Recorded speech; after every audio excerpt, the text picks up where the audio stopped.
compran la segunda vuelta presidencial, ponen un empleado suyo como presidente y le nombran un edecán, es gente muy talentosa. Sí. Pero lo que pasa es que el país desperdicia esos talentos. Correcto, Es que bellos puertos del mar. ¿Cuáles puertos? Ay, este debe ser como el cóctel de Cali porque entra despacito. Y iban a preguntar por los apartamentos que están arrendando. Sí, no, como 8.000. Se pica el presupuesto finamente. ¿Más picado? Don Álvaro Uribe Vélez, gobernador de Antioquia. No, él salió, sí, a conseguir más armas. Como dice el gran gobernador Frechete, en surcos de dólares el bien germina allá. ¿Bedoya quiere milicias paramilitares? Qué pena, sorry, lo siento mucho. Se repite, toma 418. Quiero la voz de esa mulata, un trombón, morir en tiempo de sol, bendición. Jaime nacería el 24 de octubre de 1960 en Bogotá, siendo hijo de Ana Daisy Forero Portella y Félix María Garzón Cubillos. Bajo ese orden sería nombrado Jaime Hernando Garzón Forero, más recordado por el sinfín de personajes que encarnó en las noches de comedia de sus programas. Jaime, el nombre que todos tenemos en la memoria, fue un simple golpe de la estética y el capricho de la madre. Según la página jaimegarzonforero.org, Félix María quería llamarlo únicamente Hernando, debido a un primo, mas su esposa se negaría y optaría por el nombre de Jaime Hernando, porque sonaba más bonito. Quien años después conoceríamos por personajes como el revolucionario compañero John Lennon, el godo empedernido de Godofredo Cínico Caspa y, como no, Heriberto de la Calle, sería eso que llaman un niño superdotado, o supercansón, depende de quien lo mire. Una mezcla cómico-trágica de locura con hiperactividad y buen sentido del humor sería su sello característico desde su niñez apresurada en los años 60. Su ánimo encarnizado en el humor se vería interrumpido por la tragedia que a sus medianos 7 años abordaría el hogar de los Garzón. La muerte de Félix María dejaría el hueco de la figura paterna de los adolescentes hijos de la ahora viuda madre. Dicen algunos medios, cosa que me ha sido difícil encontrar en un medio confiable, que la genialidad de Garzón sería heredada de ese Félix María, ya golpeado por el cáncer cerebral que acabó con su vida. Se asegura que su padre también sería un rebelde impertinente con un sentido del humor y la parodia bastante peligroso. Su vida seguiría por ese rumbo que lo caracterizó desde joven, las boletas de calificación llenas de notas superiores,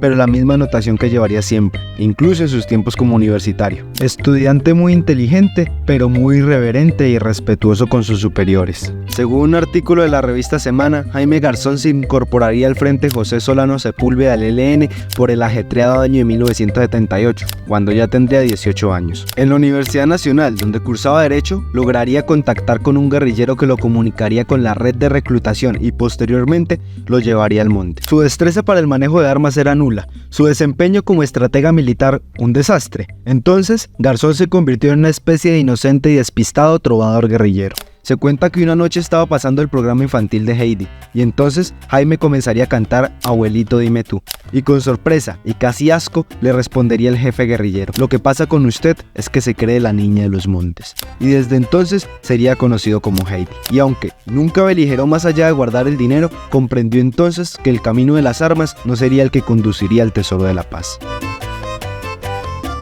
Su carrera de abogado no se dio por conclusa debido a un inconveniente que tuvo con el director de la carrera, a quien a modo de broma le dio el nombre de un perro y posteriormente, cuando fue expulsado de la universidad, remató el chiste poniéndole a su perro Leopoldo, el nombre del director. No dejaría de intentarlo con el estudio, probaría suerte con la aviación, y así lo haría. Se fue al SENA Barranquilla a estudiar mecánica de aviación, de ahí aprendió a volar en la escuela de Guaymaral para pilotos en las afueras de Bogotá, y se dice que logró incluso pilotar como capitán algunas aeronaves, aunque a ciencia cierta no se sabe cuántos de los vuelos narrados son arte de la elocuencia y cuáles son producto de la anécdota. Como sea, lo que más claro tenemos es que su proyecto de volar se daría por terminado a causa de un incidente en un vuelo entre Bogotá y Medellín, en el que solicitó permiso de aterrizaje porque tenía que orinar. Reintentaría con el estudio en la Universidad Javeriana en un título de Ciencias Políticas que también daría por inconcluso.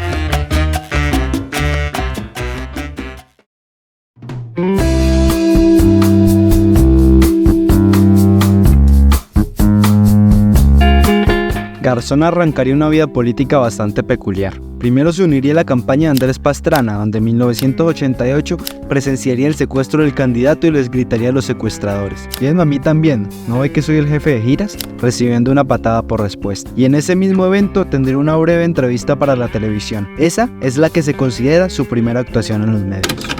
Llegaron más o menos 10 tipos muy jóvenes, con un operativo parece que muy bien planeado, porque tenían ubicados los guardaespaldas, los lugares donde estábamos cada uno, el lugar donde estaba el candidato, nos dijeron fuertemente muchas cosas y se llevaron al candidato. Andrés Pastrana le daría la alcaldía menor de Sumapaz a Jaime en cuanto asuma el poder de la capital. Hay quienes dicen que lo hizo para quitárselo de encima y mandarlo a un lugar remoto, pero a ciencia cierta es duro determinar el porqué. Lo que sí sabemos es que tuvo varios encontrones con el alcalde mayor. Cito a Semana en el siguiente fragmento.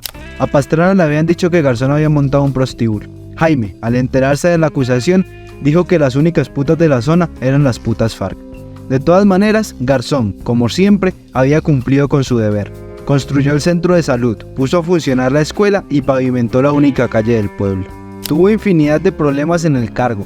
Una de las experiencias narradas por El Tiempo dice que una vez, al ver que los niños no tenían útiles para estudiar, descaradamente llamó a la empresa Carvajal, imitando la voz de Andrés Pastrana. Como al otro lado del teléfono le creyeron la broma, no tuvo problema en solicitar decenas de lápices, colores y cuadernos que llegaron pronto hasta Sumapaz. Las obras que hizo llevaron a Sumapaz lo que nunca habían tenido: acueducto, farmacia comunal, la energía y con ella los televisores, los teléfonos, los noticieros, las telenovelas, las neveras y las licuadoras. Pero lo más importante, obtuvieron la atención que la administración nunca les había dado. Garzón rompió con la vieja tradición que se le había inculcado a los campesinos de que al doctor no se le puede contradecir, al doctor el mejor plato, al doctor el mejor caballo. Garzón demostró que podía caminar, comer en olla y dormir en un junco. Decía incluso, no son los campesinos los que tienen que servir al alcalde, yo soy el que debo servir a los campesinos. Para muchos de los sumapeños, Garzón se convirtió en el Cristo del páramo, en el amigo al que le podían decir: hola Jaime, venga tómese un tinto, apártese una cerveza, almuerce con nosotros, venga duerme en mi cama. Así fue desde un principio, pues llegaría a la casa de Lilia Poveda, donde le diría: yo quiero vivir en su casa, y esa allá, donde duermen sus hijos, esa es mi pieza.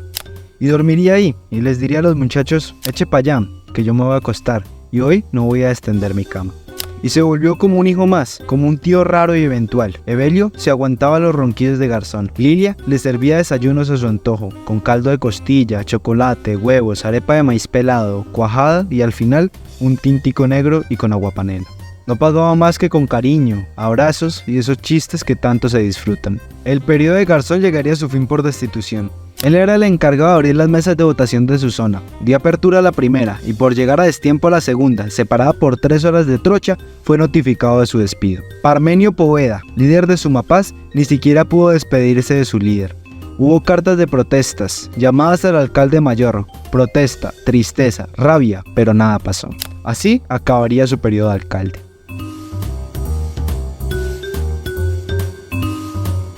Mas su vida política no acabaría ahí, pues empezaría con la promoción de la Constitución del 91. La silla vacía, referencia a las ideas de Garzón sobre la Constitución de 1991. El espíritu de la Constitución pretendía acercar al ciudadano y al Estado, y hacer de este último un servidor público comprometido con la justicia social. El humor crítico político de Garzón apostaba por una clase dirigente que no se elevara sobre el pueblo, sino que se inclinara ante él. Se vincularía a este trabajando para Manuel José Sepúlveda, el entonces asesor presidencial. Cuando trabajó en la Casa de Nariño se hizo amigo de todos. Garzón fue el más eficiente tramitador con que cualquiera pudiera contar. Entraba a la oficina de Cepeda y le preguntaba: ¿qué es necesario tener listo hoy de lo que está trabado? Cepeda revisaba y le entregaba algún documento para aprobación. A los 10 minutos, Garzón ya había hecho el trámite y conseguido la firma de algún funcionario, del presidente Gaviria o quien fuera. Fue mediante este puesto que se autoimpuso el título del Speaker de la Constitución, cuando comenzó a trabajar para la traducción de la Constitución política en las comunidades indígenas. Vivió muy orgulloso de este puesto y en una de sus entrevistas en la Universidad Autónoma el 4 de febrero de 1997 diría lo siguiente: Yo tuve una experiencia con los indígenas que fue traducir la Constitución a lenguas indígenas. Y con la comunidad Wayú, que es una comunidad brava de la Alta Guajira, muy conocida por traquetear siempre, por intercambiar cosas. La palabra traquetear viene de trocar, y después se confundió con el traqueteo de las ametralladoras, que inicialmente era trocar. Esa a mí me tocó traducirla con ellos. La experiencia era, ellos se reunían, uno iba con un traductor y un abogado de ellos, y les decía: nosotros tenemos una constitución. El traductor decía: y ellos ahí decían, y uno les decía: ¿qué están diciendo? Y ellos le devolvían. El artículo 11 para nuestra Constitución, para vergüenza, nuestra Constitución dice, artículo 11: nadie podrá ser sometido a pena cruel, trato inhumano o desaparición forzada. Imagínense esa vaina. ¿Sabe qué tradujeron los indígenas? Pedazo 10.2. Nadie podrá llevar por encima de su corazón a nadie, ni hacerle mal en su persona, aunque piense y diga diferente. Listo. Con ese artículo, que nos aprendamos, nadie podrá llevar por encima de su corazón a nadie, ni hacerle mal en su persona, aunque piense y diga diferente. Con ese artículo que nos aprendamos, salvamos este país. Por lo menos sus hijos van a tener un país mínimamente más agradable.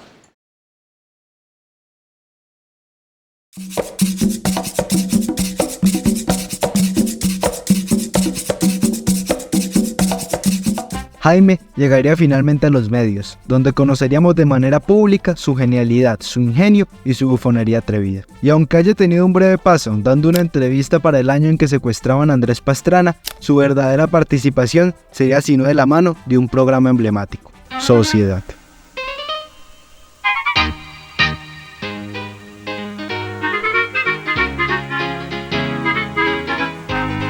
La llegada de Jaime a Sociedad sería el impulso definitivo que necesitaba el programa, pero fue un suplicio para los directores encontrar a Garzón. Necesitaban un personaje dispar y atrevido, genial y cómico, que además lograra imitar voces. Y aunque por esos años Garzón no sonaba como lo hizo después, definitivamente fue un característico de su personalidad burlarse de personajes políticos como Pastrana, Gaviria y Serpa. Francisco Ortiz Rebolledo, director de Sociedad, conocería el chisme cuando junto con Paula Arenas, la mente detrás del programa, les contaron que conocían un pelado cómico y burlón que imitaba a Raimundo y todo el mundo en la oficina. Sin dudarlo, lo citaron para un casting, donde Garzón en ningún momento se dio la palabra. Y obviamente abre la puerta y es alucinante, es decir, ya no era el programa, ya no era lo que queríamos, no nos dejó hablar, nunca supimos si le interesaba. Absolutamente alucinante la cosa. Terminó, no nos dejó hablar, no nos dejó decirle prácticamente nada, se fue y se desapareció. Cerró la puerta y dije, miércoles, Pablo, esto es el programa. No sé cuál va a ser el programa, pero este es la persona que nos debe conducir cualquier cosa que hagamos, cualquiera. Cuando volvimos a llamarlo para decirle que evidentemente cualquiera que fuera el asunto, la cosa que fuéramos a hacer en televisión, nunca volvimos a conseguirlo. No tenía teléfonos, no teníamos el teléfono ni de él, ni de la mamá, ni de la novia, ni de la tía, ni de nadie. La cosa más alucinante. Y después de un poco de búsqueda, daría con Garzón. Ortiz le solicitaría a Garzón una muchacha, y este mandaría a Elvia Lucía Dávila, quien interpretaría a la Pili, la coprotagonista del programa. En la primera grabación, Garzón y Pili renunciarían al programa, porque como dice Ortiz en la entrevista de Estudio 5, no entendían nada, nunca habían estado en esa vaina. Y aún así, con pocos recursos, poca experiencia y capaz, poco ánimo, sale el primer episodio de Sociedad. Es que relaciones públicas, mira, por ejemplo, ese tipo que está parado allá, ¿sí lo has visto? Ese que está allá parado allá, sí. Me cae requete mal y además es de un ridículo. Y a regañadientes, ambos grabarían el segundo. La fama y el cariño del público harían lo suyo, convenciendo tanto a Garzón como a Pili de continuar con el programa, después de ser aclamados en la Plaza de Toros en medio de un concierto. Sociedad era una realidad. Las opiniones de Garzón no serían esperadas. Es que bello puertos del mar. ¿Cuáles puertos? Si es, ni los privatizan ni no los privatizan. Y ahora quién sabe con qué seguirá el disc-jockey.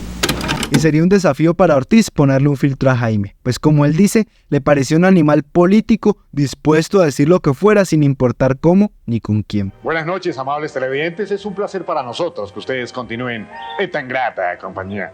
Y sobre todo que hayan elegido su programa preferido de todos los miércoles.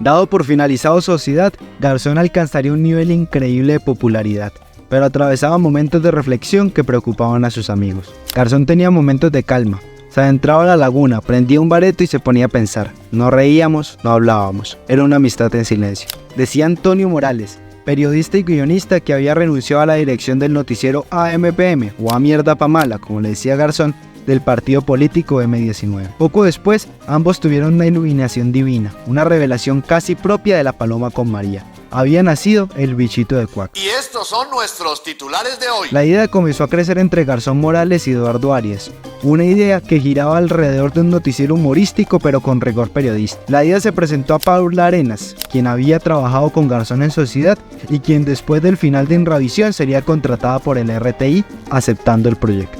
Antonio Morales y Miguel Ángel Lozano serían los libretistas, aunque Eduardo Arias tendría un paso breve por ese espacio. Garzón encarnaría varios personajes, pero también conduciría el programa representándose a sí mismo. Diego León Hoyos presentaría el programa como María Leona Santo Domingo, quien es un personaje que busca burlarse de Julio Mario Santo Domingo y de la marca de cerveza que Ardila Lule construía para competir con Bavaria. Finalmente, Claudia Gómez sería la directora del programa. Así, tal cual como la idea había surgido, Garzón obtenía un espacio para desatarse de una manera que nunca había visto la televisión colombiana. Señores periodistas, buenas noches.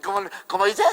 ¿El doctor Álvaro Uribe Vélez, gobernador de Antioquia? No, él salió, sí, a conseguir más armas. Los políticos del momento fueron burlados sin censura alguna, aunque el programa no solo buscaba representar actores políticos, sino las ideas y los seguidores atrás de esto. Personajes como Godofredo Cínico Caspa buscaban ser un reflejo de la población más radical del Partido Conservador, más que una crítica directa a algunos personajes, como si lo serían Antanas Mocus, el embajador Frechete, Horacio Serpa, Alfonso López Michelse y algunos que no llamaban directamente por su nombre, como Rito Alejo del Río, a quien llamaban el pacificador del Urabá, y demás personajes políticos. El programa se iniciaría en el año 1993, exactamente en el 12 de febrero. La época era amplia para el humor político. Primero, César Gaviria era presidente y la apertura económica se posicionaba como una realidad. Segundo, el proceso de paz con el M-19 había sido exitoso y el país vivía un resurgimiento político. Tercero, el narcotráfico estaba en su mayor auge. El cartel de Cali, los Pepes y Escobar eran temas del día a día. Cuarto, las relaciones emergentes con los estadounidenses habían influido demasiado en la política local.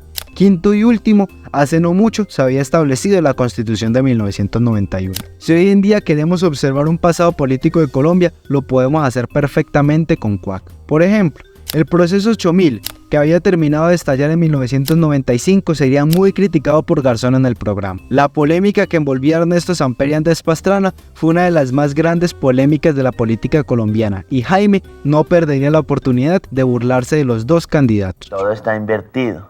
El ministro de Defensa está en la cárcel, salió del partido y se fue para la banca. Además, en la vereda del Salitre del municipio de Cota se recogieron esta semana 85 bultos de maíz. Imagínense.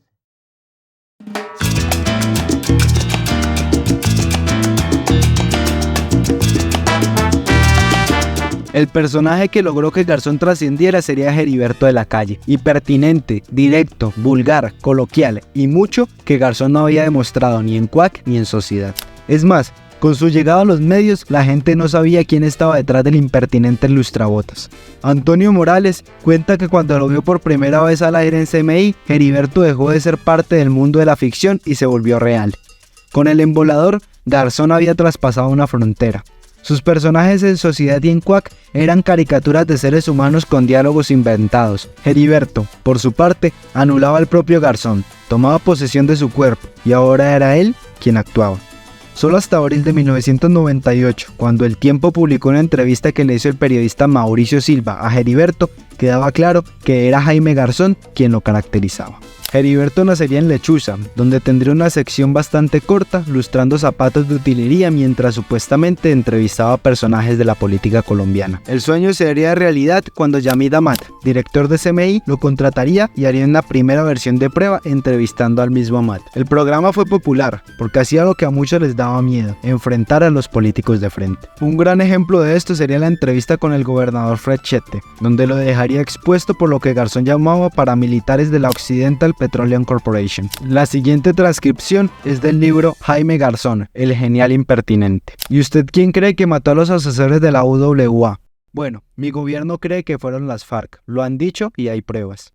¿Y no serían, por ejemplo, paracos de la OXY? Heriberto se refiere a la Occidental Petroleum Corporation. No, mucho cuidado, le advierte Frechete amigablemente. Heriberto suelta su estruendosa risa, pero pregunta: huevonadas que se le ocurren a uno, ¿sí o no? Pensando a quién le conviene matar a esos manes, pues a la OXY. ¿Su gobierno no cree eso?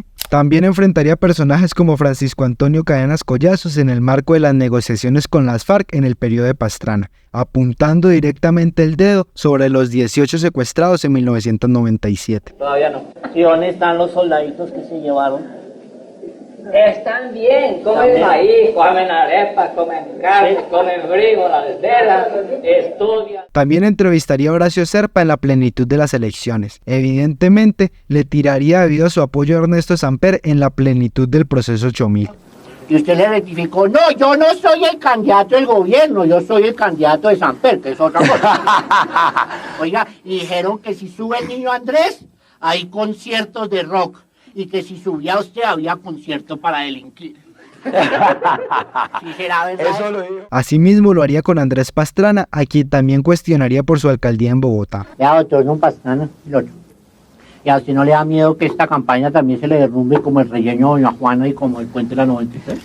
Oiga, el único que se cayó en mi campaña, en mi alcaldía, ¿sabe quién fue? ¿Quién? El alcalde menor de Sumapaz, el único que me tocó destituir a mí, oiga. No. Eso... Así va a ser el gobierno. Dicho reparte, y hecho. Reparte. ¿No?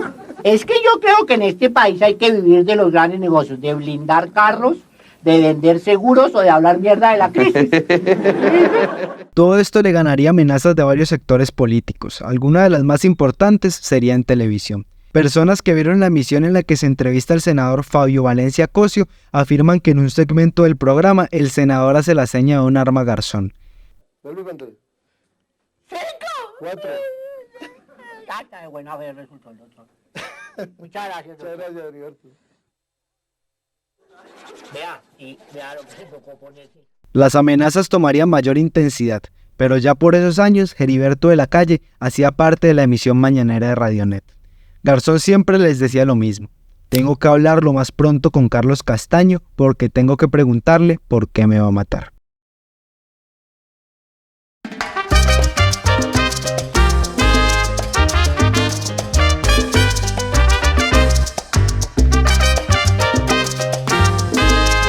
El 13 de agosto de 1999, Jaime Garzón saldría de su casa en Bogotá. Tomaría la calle 26, donde en algún semáforo se encontraría con Yamit Amat, quien también se dirigía hacia el entonces Radionet. Por orden de Yamit, el chofer le cedió el paso a Garzón. A 3 cuadras, una moto blanca sin placas comenzó a perseguirlo.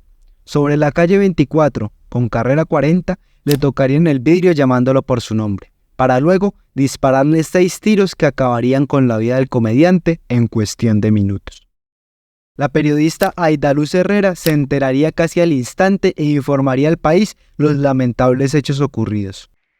Atención, algo terrible ha pasado en Colombia. A nuestro amigo y colega Jaime Garzón lo asesinaron.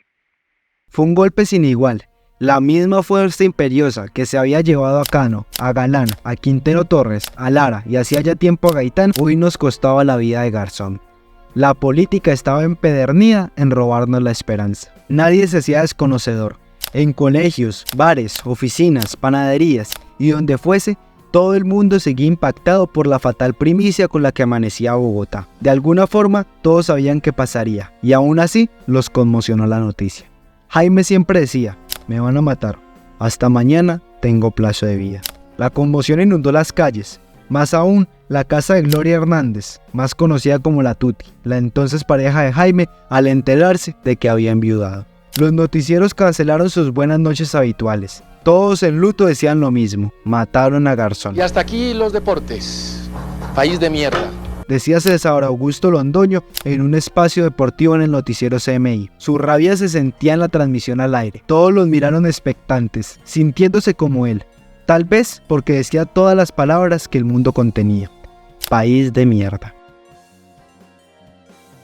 Lo de Garzón fue una persecución, fue un crimen de Estado, fue los paracos, fueron todos y nadie a la vez. La incertidumbre siempre rondó los hechos, pero el crimen se ha ido aclarando con los años. En el año 2021 se sentenciaría a José Miguel Narváez, exdirector del Departamento Administrativo de Seguridad, por inducir en Carlos Castaño la orden de asesinar a Jaime Garzón. Los nexos con los paramilitares de Narváez nos dejan creer que la orden fue por parte tanto del DAS como de la SAUCE, en un complot político que favorecería para senadores vinculados con el grupo al margen de la ley. La participación del ejército también se pone en duda, más que todo por el militar Jorge Enrique Mora, a quien Carlos Castaño Gil dispone como autor importante en la orden de persecución militar que la SAUCE impuso sobre Jaime Garzón. Estas declaraciones se sustentan con base en la entrevista que le realizaron a los miembros de La Terraza, una banda criminal que señaló que el asesinato de Jaime Garzón se había perpetrado por orden expresa del general Jorge Enrique Mora en una reunión donde también participó Carlos Castaño. Las declaraciones que condenarían a Garzón serían las denuncias que hizo, en las que declaraba que miembros de la Policía Nacional y del Ejército estarían involucrados en el secuestro de personas en Bogotá y de vender secuestrados a la guerrilla. A su vez, sus negociaciones para la liberación de secuestrados les ganarían amenazas de la SAUCE, quienes finalmente ordenarían su asesinato. Mismas acusaciones haría el general Jorge Enrique Mora el 6 de mayo de 1998, cuando solicita la investigación de Garzón por su relación con las FARC en el secuestro de personas. Y bien lo decía Carlos Castaño, había contribuido a ejecutar a Garzón por hacerle el favor a unos generales. Jaime Garzón Forero.org dice: el móvil de la ejecución extrajudicial de Jaime Garzón fue la conclusión a la que llegaron las FFAA, sobre que sus gestiones humanitarias a favor de la paz y en la liberación de secuestrados favorecían a las guerrillas, o que, como lo reconoció un exagente de inteligencia al interior del ejército, era ampliamente comentado que Jaime Garzón era un guerrillero. Más que un crimen de Carlos Castaño, esto fue un crimen de Estado. Y así lo evidenció el DAS, quien ocultaría las pruebas necesarias durante años, estancando todo el proceso. Y la declaración del 14 de septiembre del 2016, en la que se responsabiliza al Estado por el crimen de Jaime Garzón, no hace más que avivar la llama de la furia ciudadana alrededor de los turbulentos hechos del asesinato. En el fallo se hace referencia a la participación de militares y policías para coordinar el atentado contra el periodista. La pregunta es, ¿quién está detrás del asesinato? ¿Carlos Castaño, Jorge Enrique Mora, José Miguel Narváez o uno de esos tantos políticos que les incomodaba la presencia de Garzón en los medios? Los dichosos dueños de Cali, los muchos parapolíticos, los tradicionales o los nueva era. Lo único aquí es que a Garzón lo mataron. ¿A quién le convenía más?